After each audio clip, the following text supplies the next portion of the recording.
H3N2 અને H1N1 virus વિશે માહિતી આપતા આરોગ્ય મંત્રી ઋષિકેશ પટેલે જણાવ્યું હતું કે वर्तमान परिस्थिति में गुजरात में इन्फ्लुएंजा ए के दर्दी पाए गए हैं। उसमें तीन टाइप के टाइप ए में गले में नहीं लेकिन नाक में सर्दी सलेखम जैसा मतलब के कोल्ड जैसा और सामान्य टेम्परेचर जैसा दिखाई मालूम पड़ता है।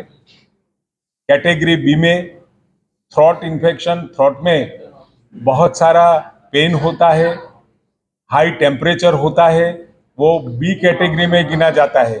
और सी कैटेगरी में जिसका इन्फेक्शन वो फेफड़े तक जाता है और उसमें गले में से और छाती में से भी जो वो थूक निकलता है बाहर, इसमें कभी कभी कभार ब्लड के डॉट्स भी दिखाई देते हैं। मतलब सीवियर एक्यूट जो ये लक्षण है वो सी में उसको गिनते हैं।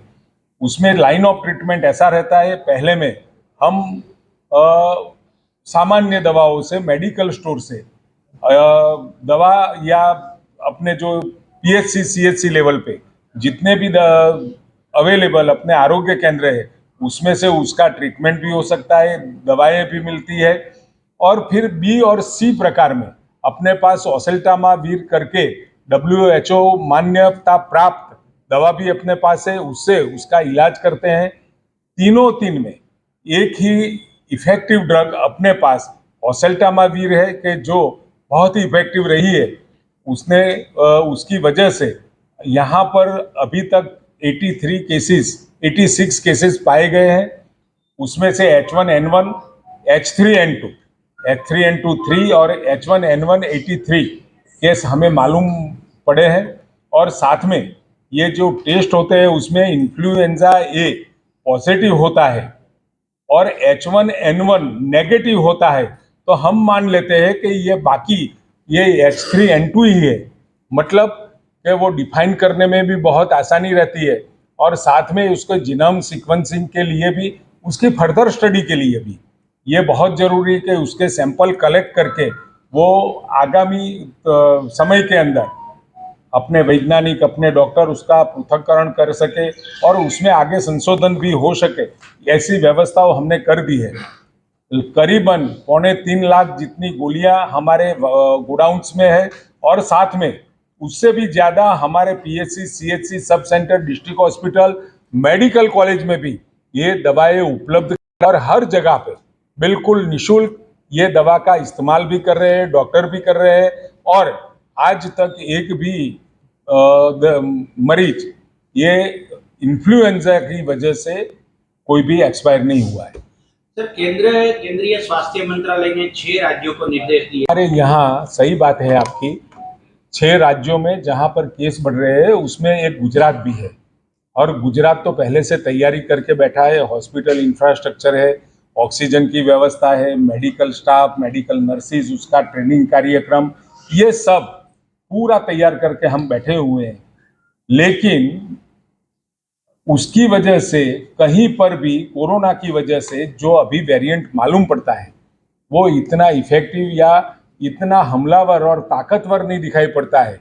लेकिन ये कोरोना है, इसकी वजह से हमें बिल्कुल सावधान भी रहना चाहिए और हो सके तो कहीं पर भी उसका पैनिक के बिना उसके जो एडवाइजरी जाहिर की है उसका हमें इस्तेमाल करना चाहिए। कहीं पर ज़्यादा लोग में जाते हैं तो मास्क का उपयोग करें, कहीं से हाथ मिलाया तो हाथ भी धो लें। और अभी जो इन्फ्लुएंजा और कोरोना के लक्षण करीबन समान हैं, तो हम अभी गुजरात के अंदर जितने भी इन्फ्लुएंजा ए पॉजिटिव, अगर तो ये मालूम भी नहीं चला है, लेकिन जितने भी दर्दी है उसका कोरोना का टेस्ट हम फर्जियात कर लेते हैं। इसकी वजह से आज हमारे यहाँ गुजरात में 8 से 10 हज़ार के टेस्ट हो रहे हैं। इंक्रीजिंगली हम उसको बढ़ाएंगे भी। और टेस्ट, ट्रैक और ट्रीट की जो भूमिका हमेशा गुजरात ने बनाई है, पूरे देश ने आदरणीय प्रधानमंत्री मोदी साहब के निर्देश पर पूरा देश ने ये तीनों बाबत पर फोकस किया था और अपने अपने राज्यों को बचाने के लिए और अपने अपने राज्य के लोगों के लिए ये तीनों बहुत अक्सर साबित हुआ।